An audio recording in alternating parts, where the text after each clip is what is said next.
Even though I've not been interested in rally for about 20 years now, I've lately started to get back into it. Things like the new EA Sports WRC game, getting back into Richard Burns Rally, and GP Labs doing the historic stuff in the Porsche and the Escort and stuff like that has been really good company on a Sunday afternoon. And actually, now I think about it, it's been 20 years since my favourite rally driver and one of my favourite drivers of all in my younger years, Richard Burns, was taken ill. Richard Burns Rally, the hardcore rally sim, will be 20 years old next year. How has it been that long already? And with Burnsy not rallying anymore, it was sort of follow at a distance. When he died, I stopped watching entirely. Now this is the part where you insert the "you didn't miss anything because it was the Sebastians" joke. But rally as a whole is quite interesting. Group A, Group B, Group N, the WRC regulations are now Rally 1 as the top category in the series. But there's a lot of people out there running older cars. I wonder if it's like that stat I heard in a TED Talk. It was a ridiculous stat that if you know an American male between the ages of 20 and 40 that is taller than 7 feet, or is 7 feet, there's a 17% chance he's in the NBA right now. So with that in mind, if there's an Escort Cosworth that's been scrapped, there's probably a chance it was used in a rally when it was written off, because it was seemingly the car to have. Although good luck getting one, I just had a look online for one for sale. Be prepared to part with north of £70,000. Anyway, because of the whole run what you brought mentality to rallying, alright, there will be so many classes involved with varying levels of tuning allowed within the rules, but there's a chance for so many great cars to be available, especially with Group N. Group N being production cars. You'd have to fit a roll cage, fire suppression systems, maybe you're allowed to have new shocks and new brakes, but the engine has to be left alone. Then you had Group A, which was modified production. That was your Imprezas, Escort Cozzies and so on until 1997. Outwardly, they looked like the sort of thing you'd buy on a forecourt across Britain or the rest of Europe, but underneath, anything but. And one of the cars that turned up and instantly became a cult classic was the Mini. Originally built by BMC in 1959, the Mini was like the Fiat 500 in Italy, a small, cheap, easy to maintain car that was designed in response to the Suez crisis, as petrol had been rationed again. And built in Longbridge too, not too far from where I'm currently sat, but there were other factories building these things in Australia, Spain, Belgium, Italy, Malta, Portugal, South Africa, Uruguay, Venezuela and Yugoslavia. And if you've never heard of Yugoslavia, that's because it doesn't exist anymore. The problem was, in its early days, the Mini was a disaster. They cost more to make than they were selling them for. The fuel crisis they were designed to operate around had gone, so people were buying bigger cars again, which had more room and were just, well, better, and they had electrics that rivaled Alfa Romeos. On top of this, the floor was often put on the wrong way round. The only thing that saved it, really, was the fact that everybody that drove it said they loved it. Over the next couple of years, Jim Clark, Jack Brabham and so on would usually be found at Silverstone lobbing the thing into Cop's Corner for banter, and to try and make it a car that people would actually want. John Cooper, a name that you might recognise, was convinced that this thing would be good as a racing car, even though it had a very small engine. As such, a new version was released, the Mini Cooper. This version had a bigger engine, 997cc, twin carbs, a closed ratio gearbox and disc brakes. Immediately, it was better than what had originally come out, and when people say Mini or the Austin Mini or the original Mini, usually they're talking about the Mini Cooper. The Cooper was to Minis what the GTR was to the Skyline. If you say Skyline, usually you're talking about the GTR. If you say Mini, you're usually talking about the Mini Cooper. Even though it had a small engine, it was super light. Even though it wasn't designed as a sports car, it easily became one with very little done to it. Also, it lived up to its name. Mini. It was tiny. It was 3 meters long and weighed between 580 and 680 kilos, so it would pull out of the corners because of the power to weight, and could change direction faster than you could blink. Not actually true, that's an exaggeration. In 1961 and 1962, a Mini won the British Saloon Car Championship, now known as the British Touring Car Championship, against the likes of Jaguar, because, as John Whitmore found out, the 850cc version of the car didn't have to brake as often. It was able to take some corners flat out where others had to slow down. Apparently, Brands Hatch, with the exception of the Druid's hairpin, was entirely foot to the floor.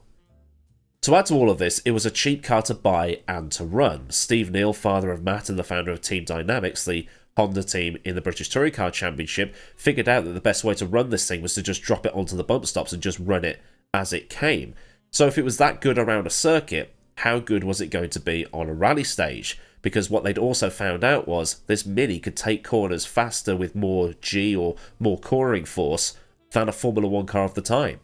In 1962, the year the Mini took the second BTCC championship in as many years, the car was also being used on the narrow, windy roads of the French Alps as part of the Monte Carlo rally. Thinking about it, it's probably the best place for it. Narrow roads, not really anywhere to stretch the legs. On paper it should have been perfect because the Mini had such a short wheelbase. It didn't win overall, but the Ladies' Championship, or the Ladies' Award, whatever you want to call it, was won by Patricia Moss. Yes, relation. It's Sterling's sister. She had already been an overall winner in the Liège-Rome-Liège rally in 1960 and was second at the Coupe des Alpes. The following year she was second overall in the RAC rally, and the year after that she was third overall at the East Africa Safari. So great performances at three of the most famous, prestigious and/or demanding rallies in the world. But it must run in the family. Dad was a racing driver, brother a racing legend. Patricia's flown totally under the radar, to be honest, because she opened the door that Michel Mouton later kicked the fuck down. By 1964, a Mini had won 5 international rallies, starting in 1962 with Sheila O'Clery, I think that's how it's pronounced, my Irish is non-existent, in the Cork 20. But it's in 1964 where things really started to peak for the little British city car. Paddy Hopkirk and his co-driver Henry Liddon shocked the rest of the field. A field made up of more powerful rivals such as the Saab 9-3, the Ford Falcon Sprint, the Plymouth Valiant, the SE300 Merc, and others. It shouldn't have been a winner, but it was. One of the guys listed on the entry list is a guy called Hans Supper, but it's written as Supper Hans on the EWRC website. I keep reading it as Super Hans from Peep Show. The secret ingredient is crime. I don't know why that's funny, but it is. Either way, there were some serious bits of kit on the entry list, and the Mini beat the lot of them. 123 horsepower per tonne in 1964 was a lot of power. That and front-wheel drive made the Minis quite easy to drive, and safer to drive on the ice and snow. The 1071cc engine had been tuned to produce around 90 horsepower, a lot better than the 38 or so the car had at launch in 1959. But since it didn't have to shift a lot of weight, it was pretty good stuff. But the Mercs and the Fords it were up against were producing way more power. Naturally, the car struggled up the mountains due to the lack of horsepower, but on the way back down, it was much, much quicker than the bigger cars. Better through the corners, better through the hairpins, easier to slow down by virtue of being lighter, it all added up. But it's not like they destroyed the field. That needs to be cleared up right here and now. It was a very tight fight between the Mini and the Ford Falcon of Bo Lundfeldt. Again, Swedish, non-existent. It was a massive deal at the time because Paddy got a letter from the UK government congratulating him on the win, and even the Beatles sent him a letter as well. It was signed by all 4 of them, and they said something along the lines of, "You're one of us now." The following year, Timo Mäkinen won the rally, again in a Mini Cooper.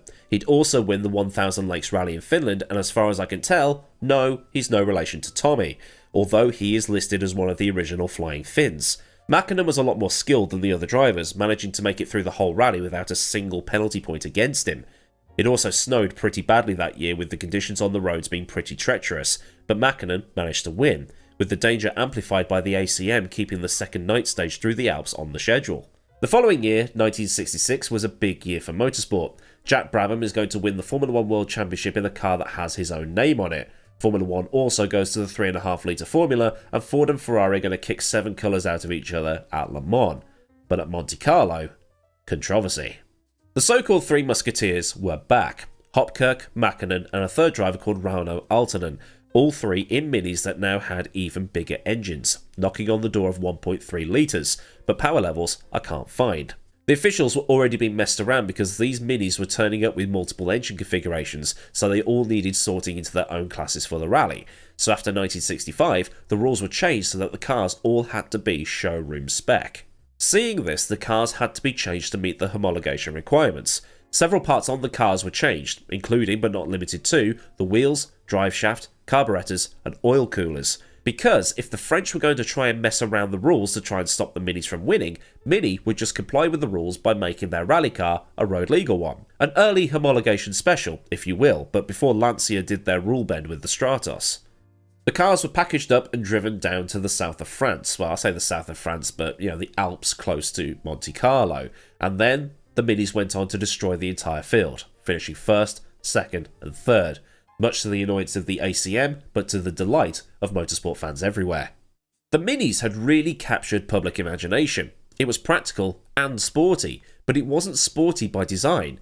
It just made the common man feel like he was Jim Clark every time he got in the thing to take the family to the beach. It was also a car you wouldn't expect to be successful. It was small, it looked weak, but it had won the Monte twice in a row and was going to win the BTCC Championship another few times. As Autosport wrote on their website, the French might not have liked this car from the outset anyway, not because it was too competitive or too good or kept winning too much. It was the fact that in the Pink Panther, Inspector Clouseau, the bumbling, inept French detective in that particular TV show, was driving a Mini. They probably didn't like the whole sort of representation of French people that was going on there. So after the three Minis came back to service after the final stage, the ACM ripped all three of them apart, and the Ford Cortina that had come in fourth. They went over everything with almost German levels of precision, counting the teeth on the gears, weighing certain parts of the car that wouldn't normally need to be weighed, checking bits and pieces against crib sheets for the cars from dealers, the full shebang to see if they could find anything to give them a reason to disqualify the cars. After searching for hours, they finally disqualified the three Minis and the Cortina. Why? Because of the headlights, of all things. They weren't dealer spec. They'd found that the BMC, Ford and Hillman teams were all using single filament bulbs, not the usual double filament bulbs that you can dip that you would find on any car in the showrooms. It was made even more annoying for the teams because, as already mentioned, they'd gone through all the checks beforehand when they had these bulbs fitted to the cars. As Autosport went on to explain, the early draft for the 1966 regulations initially made no reference to the headlights having to be dealer spec. Afterwards, there'd been an amendment. It was sent out to everybody and that clarified the rules regarding headlights, or just as a, oh, and another thing, but all of that was written in French. But it did say that the lights had to be dealer spec. A BBC article from 1966 says that the ACM had initially accepted the entries under the initially planned rulebook, only for them to change the rules, i.e. send out that notice about the headlights, once all the cars were accepted onto the grid, by which point there was no way the cars could re-homologate, if you will. So there's all that up in the air too. So Mini broke the rules. Yes, by the letter of the law, they had. Although Mini had been pushing its luck in a way by trying to go about things through gaining the unfair advantage, the very thing that the likes of Roger Penske and Adrian Newey have been chasing forever. Mini had, in the past, been using parts on the cars intended for the African market, which were designed to take a hammering and would have served them well in rallies, instead of using the European issue parts. Those in attendance and many today still think that the Minis were done dirty. While the Minis would have been disqualified for breaking the rules regarding headlights, which had been legal up to the point that they were not legal anymore despite being illegal anyway, the whole thing was made worse that just by coincidence the car promoted up onto the winner's step of the podium was a car made in France. Specifically, a Citroën DS driven by Pauli Toivonen. The Citroën DS is basically the French presidential car. It was used to carry the likes of Charles de Gaulle, Prince Rainier and other high-profile members of the French government and Monegasque royal family. To add insult to injury, the Citroën was using the same headlights that the Minis and the Cortinas that had been disqualified were using, but because other models of the Citroën DS were using those headlights, it was all totally legal. Whether that specific version of the DS that was now the winner of the rally was using them remains to be seen. The winner of this gifted rally win was a gentleman called Pauli Toivonen, pictured here in the middle alongside Aaltonen, who is on the left, and Mäkinen on the right. Apologies for the pronunciation, but Finnish isn't exactly a strong suit. And he was as baffled as everybody else when the ACM said to him, by the way, you're the winner because we've disqualified the other four cars. For the rest of his life, he never called himself the 1966 Monte Carlo rally winner.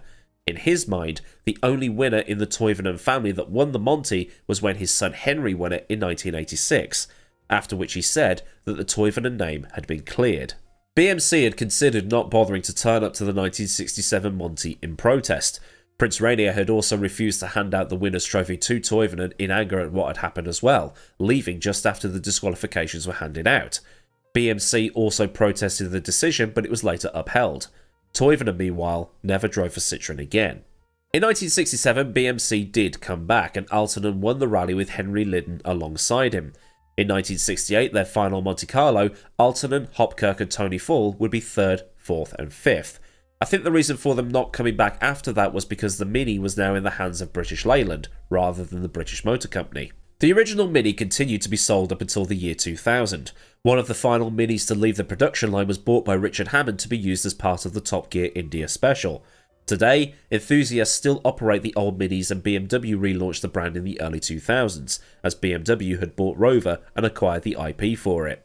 It's Britain's most iconic car, and it was voted the second most influential car after the Ford Model T, and became the icon for 1960s pop culture in Britain. In the late 1960s, some Minis were used in the Michael Caine film The Italian Job, and later on Mr. Bean would drive a 1977 Mini 1000. Although in the pilot episode of the series, he has a 1969 Mini 1000. But the fallout of the 1966 Monte Carlo rally still remains. Did the French intentionally disqualify Mini by looking for any reason possible to disqualify them so that a French car could win? Did Mini actually break the rules, and is it just coincidence that Citroën ended up winning, or was it all by design? I'd like to know what you think down in the comments. So then, a look at the controversial disqualification of 3 Minis and a Ford Cortina at the 1966 Monte Carlo rally. If you've learned something here today, then do like the video so I know I've done a good job, and for more stuff like this, get subscribed with that bell on so you never miss out on any future content. Massive thanks to the fine bunch of lads over at Patreon for the continued support, and if you want to help keep the picture purchasing piggy bank topped up, then a link to Patreon is in the description, along with links to Discord, socials, and other bits and pieces.